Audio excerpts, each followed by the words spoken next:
बहुत बहुत स्वागत है मेरे इस चैनल पर दोस्तों। कैसे जानेंगे कि बच्चे ने अपना सर नीचे कर लिया है या फिर बच्चा हेड डाउन के पोजीशन में आ चुका है। इसको जानने के बहुत ही सरल लक्षण है जिसके साथ आप जान सकते हो कि बच्चे का सर नीचे की तरफ आ चुका है।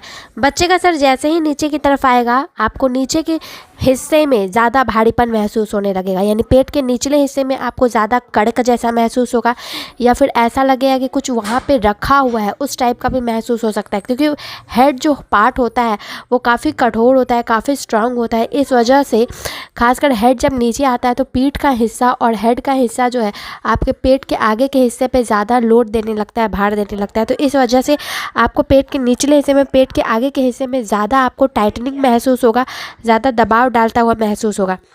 दूसरा, जैसे ही हेड डाउन पोजीशन होगी डिस्चार्जेस में आपको बदलाव दिखेंगे। ये डिस्चार्जेस हो सकते हैं ज़्यादा दिखने लगे, साथ में ये भी हो सकता है कि डिस्चार्जेस ज़्यादा आने लगे, या फिर डिस्चार्जेस में ये भी हो सकता है कि पीलापन जैसा कुछ ज़्यादा दिखने लगे।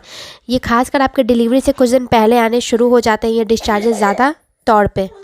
और उसके बाद ये है कि जैसे ही हेड डाउन पोजीशन होगा, कई महिलाओं को जो पहले से प्रॉब्लम्स हो रहे थे, जैसे कि सीने में जलन की प्रॉब्लम, सीना भारीपन जैसा होने लगना, या फिर उनके गले में जलन की प्रॉब्लम होती थी, कुछ भी खाती थी तो जलन की प्रॉब्लम शुरू हो जाती थी, या फिर जितने भी ऊपरी भारीपन या सांस लेने में दिक्कतें होती थी, धड़कन बहुत तेज़ हो जाता था, बहुत जल्दी थक जाती थी, सांसें चढ़ जाती थी थोड़े से काम में, वो प्रॉब्लम जो है वो कम हो जाएंगी। हेड डाउन जैसे ही बच्चा हेड नीचे लाएगा तो ऊपर खाली खाली महसूस होने लगेगा, और जो भी प्रॉब्लम्स होती थी जैसे कि सांस चढ़ने वाली प्रॉब्लम, थोड़े से काम में जल्दी थकना, या फिर ऐसा लगता था कि ऊपर बहुत ज़्यादा फील हो रहा है, तो इस तरीके से आपको ये प्रॉब्लम कम हो जाएगी। अब बच्चे के किक में भी बदलाव आएगा। किक में कैसे बदलाव आएगा, तो बच्चे का जो किक है वो आपको पहले नीचे की तरफ ज़्यादा महसूस होता था, अब नीचे की तरफ महसूस ना होके ऊपर की तरफ या फिर लेफ़्ट या राइट साइड ज़्यादा महसूस हो सकता है। खासकर ज़्यादातर ऊपर की तरफ ही महसूस होता है।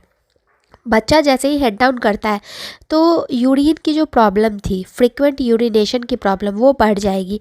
यानी कि बच्चे का जो हेड डाउन होता है तो पूरा जो बॉडी का भार है वो आपके यूरिन ब्लैडर पे पड़ता है, तो वहाँ पे जितना भी यूरिन स्टोर होता है वो जल्दी जल्दी निकलना शुरू हो जाता है। तो फ्रीक्वेंट यूरिनेशन की जो सिम्टम्स है वो दिखने शुरू हो जाएंगे। इससे भी आप पता लगा सकते हो कि बार बार आप यूरिन के लिए जा रहे हो तो बच्चे ने अपना हेड डाउन कर लिया है। बच्चे ने जब हेड डाउन कर लिया है तो अब आपकी डिलीवरी जो है धीरे धीरे और नज़दीक आते जाएगी, और भी बहुत सारे ऐसे सिम्टम्स दिखेंगे। पैरों में स्वेलिंग भी शुरू हो जाएगी डिलीवरी पास आने पे, पेट में कड़कपन शुरू हो जाएगा। तो ऐसे बहुत सारे ऐसे सिम्टम्स अब आने शुरू हो जाएंगे जो कि डिलीवरी के सिम्टम्स होते हैं। बच्चे का हेड डाउन जो है वो 9वें महीने तक हो जाता है। धन्यवाद।